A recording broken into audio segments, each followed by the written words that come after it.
Hey everyone, my name is Emily Vandervent and I am an author coach as well as the author of a young adult historical fantasy series called the Crimson Time series.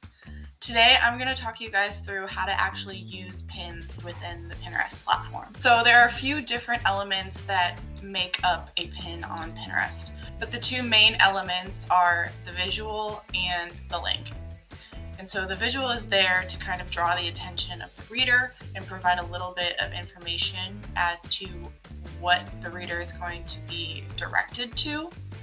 And then the link is going to provide some bit of valuable information and ultimately be the reason why the viewer clicks on that pin. So here are two examples of what a pin on Pinterest could look like.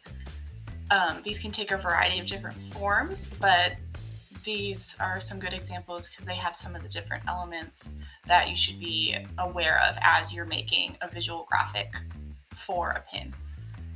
And so this one on the right is part of a series called Coffee Chats. And so that series title is clearly named on the pin. It also goes even further to show you that that specific coffee chat is entitled How to Go Viral on Book Talk. So it's clearly labeled, you know exactly what type of information you'll be getting from clicking on that pin. The Coffee Chat series itself is really about kind of combining that coffee house atmosphere, that casual, friendly atmosphere with author life and book related content and topics from people who have been there and gone through that process before and have some sort of knowledge on that specific topic that is being talked about. And so visually, all of the pins look very similar to this one that you see on the left side of the screen. The only elements that really change is every other pin is a lighter or a darker shade of the kind of brown tannish color that you see on the background. And then the actual photograph of the coffee and the book together changes as well. But those two elements of the coffee and the book are always present on all of the pins throughout the series. So you have kind of that cohesive flow to it. Just for kind of another example is this visual on the right. This one is part of a series on editing and revising your manuscript. And so here the title is clearly labeled How to Start Revising Your Manuscript. And again, on both of them, these series can be found on the Manuscripts YouTube channel. And so that's clearly marked on the bottom as Manuscripts, as the company that is putting these on. So like I said, pins can take on a variety of different forms, but I'm going to walk you kind of through a few different options you have that you can utilize. So aside from kind of a normal pin that I just showed you, a really popular pin on Pinterest is called a typographic or an infographic. You can kind of use those interchangeably. But basically what they do is they're longer than a typical pin. A typical pin is 1,000 by 1,500 pixels. But when it comes to a typograph, you still have that 1,000 width, but then the length can be however long that you need it to deliver the information. So for example, here you can see one of them on the left is 14 tips from Stephen King's On Writing. So whoever created that graphic walks you through number by number 14 different tips that Stephen King provides in his book. As another example here on the right, you have 7 tips to write strong dialogue. And so if an author is maybe struggling with dialogue or they're hopping onto Pinterest to figure out some writing tips, one of these two types of pins might pop up, and really kind of the point or the goal of a typograph is to provide some valuable information. Another type of pin that is really popular on Pinterest is a quote graphic.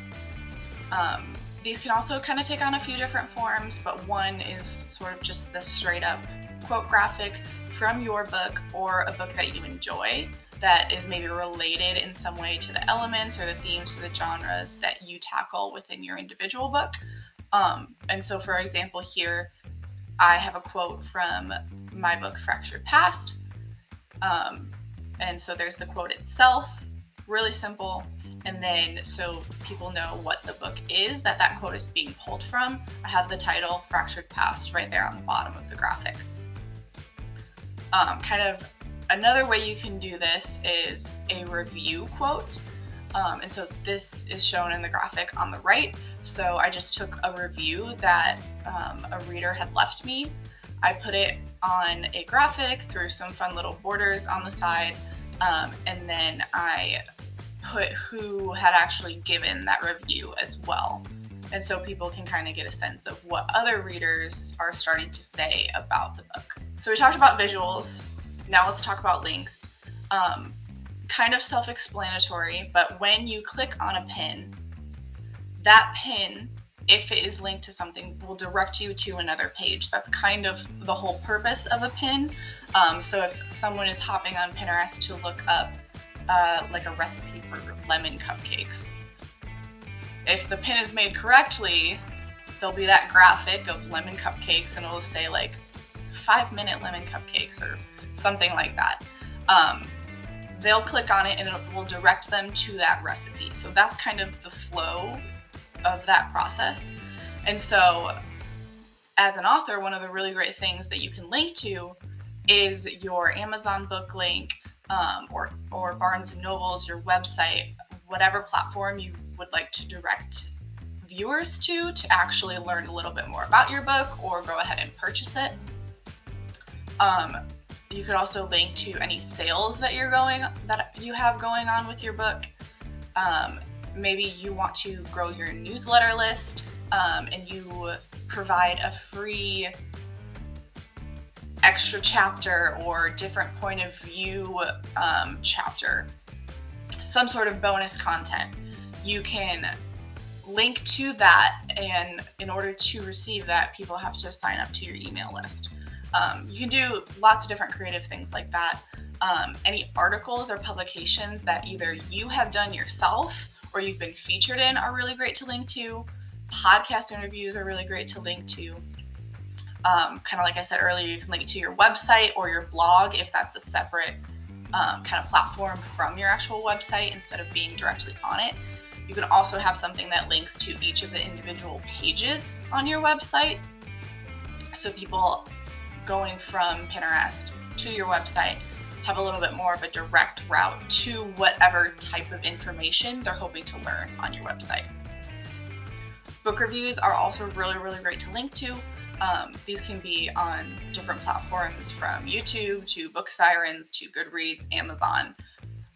There are a lot of different types of review sites out there, but those you'll definitely want to link to as well. Again, so people can kind of just get a sense of what other people who have read your book are saying about it. Social media accounts outside of Pinterest are also really great to link to. I personally link to my Instagram a lot because that is the platform I'm most active on as far as social media goes. So I want to end up directing traffic from Pinterest to Instagram. But for you, that could be maybe LinkedIn or some other platform, Facebook, that you're most active on. You can link to your other ones as well, but I would recommend whatever platform you are most active on, that's the one that you're going to want to be linking to more so than the others. And then if there's anything that I didn't cover, any other type of book related or author life related content that you've created or has been created that relates to you or is about you, link to that as well. So we talked about visuals, we talked about links. There are a few kind of smaller minor elements that also make up a pin, but I'll talk you through those as well. So when you go to set up a pin, how to create a pin on Pinterest, which we've got another video for, which you could watch if you need to kind of refresh yourself on what that process actually looks like. You can watch that video. But basically, once you click on create a pin, aside from dropping in that link and the visual, you'll have to include some sort of title. And so usually that title is also reflected on the graphic of the pin. And so that's really easy to just type in again. After that, you'll have a description. You only have about 500 characters to really get the point of that pin across. So going off of my lemon cupcake example, there you would be describing about the post, anything that would be special about that link. So maybe it's a gluten-free recipe, or maybe it's a dairy-free recipe, or maybe it is a single lemon cupcake recipe for just one person. Whatever kind of additional details that would be important for the reader to see and know before they click on that link, so their expectations are met. You don't want any sort of bait and switch between the visual, the title, the description, and then what the viewer is actually being directed to. That's just gonna lose trust between you and the viewer. The other thing that you can use on Pinterest is hashtags. You don't necessarily have to, because what Pinterest will actually do as part of its algorithm is it pulls keywords from the title and from the description that you typed in. So you don't necessarily have to hashtag with any repeated words, but if there's a word that is related to what you're talking about that you think people might be searching a lot, that you would like to include on that description as a hashtag, you can go ahead and put a handful, anywhere between 3 to 5 on there. You don't have to overwhelm it with 30, because again, it'll pull specific words from your title and your description. And then kind of the last thing that you should be aware of is the alternative text. And so what this essentially is whatever text is typed within that alternative text search bar,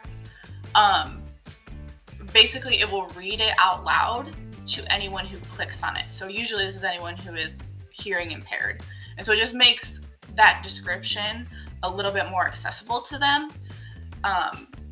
Usually what I'll do with that is I will copy and paste directly what I put in the description into that alternative text. So it's the exact same information, whether someone's reading it or if someone is having that pin being read to them. So that's all I have for you guys today.